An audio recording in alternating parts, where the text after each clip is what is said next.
দাবি, দাবিটা হচ্ছে আজ আমার দাদা চলে গেছে, আজ 13 দিন।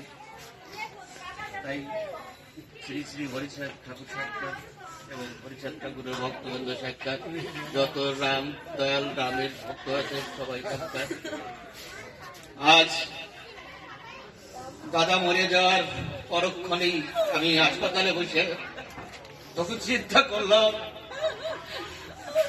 যে আমার দাদা মরে নাই, আমার দাদা আসবে, ঠিক দাদা আসবে, আমার দৃঢ় বিশ্বাস। তাই এই যে দাদা ছোট মেয়ে আজও মা চলেছে, তাই আমরা সবাই ওর কোলে যেন ওই দাদার রূপ দেখতে পাই। আপনাদের আশীর্বাদ, আপনাদের আশীর্বাদ ছাড়া কোনো কিছু হয় না। আজকে আপনাদের কাছে আমার বিনীত নিবেদন, আপনারা আশীর্বাদ করে যাবেন যে এই কোলে যেন আমার দাদাকে দেখতে পাই।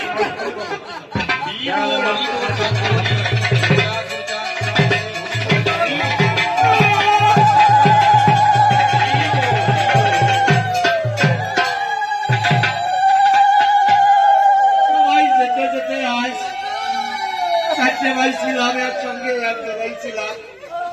আজ দাদা হঠাৎ যে কি ফাঁকি দিয়ে কিভাবে কি চলে গেল বুঝতেই পারলাম না। তাই আমার ওই দাদার বড় এক দাদা আছে, তো উনিও খুব কষ্টে চলছে। তাই আশীর্বাদ করবেন ওই দাদা যেন ওই হার্ট কষ্ট, তারপরে বহু যন্ত্রণায় ভোগে। আপনারা আশীর্বাদ করবেন যেন উনি ভালো হয়, সুস্থ হয়। তারপরে আরেকটা কথা, আমার ছোট ভাইটা সে দুয়ার বাড়ি বসে কাঁদছে। আমি তার সঙ্গে এর ভিতর মনের কথা বলতে পারিনি। আমি যখনই মনে কথা বলবো মন করে যাবি, আমরা যাই নাই গেলি পরে মন খারাপ হবে। তাই বলছি ঠাকুর এবং ঠাকুরের ভক্তবৃন্দ যারা আছে তারা যেন তারা আশীর্বাদ করে সে যেন ভালো থাকে, ভালোভাবে দেশে ফিরে আসতে পারে। তাই আপনাদের কাছে তোমার এই নিবেদন, আপনারা আশীর্বাদ করবেন। এই যে ছোট মেয়ে তার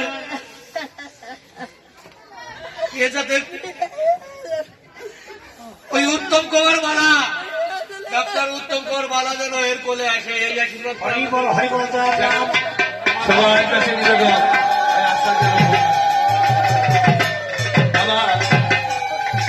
মানুষের কখন কি হয় জানি না। আমি এখান থেকে কয়টা বাড়ি ওই পাশে যেদিন গান গাই কত বছর, এই দিদি যে কি আনন্দ করেছে সেই দিন, আর সেদিনের রূপ আর আজকের রূপ আলাদা। সেদিন কি আনন্দ করে আমার গান শুনেছে আর বলছে তোমার গান খুব ভালো লাগছে, আর একটু করো। আজ যে তার স্বামী চলে যাবে সেই গান আমার এত তাড়াতাড়ি গাইতে হবে এটা আমিও জানতাম না। সেই দিনের আনন্দ আজ ওনার কি অবস্থা দেখে।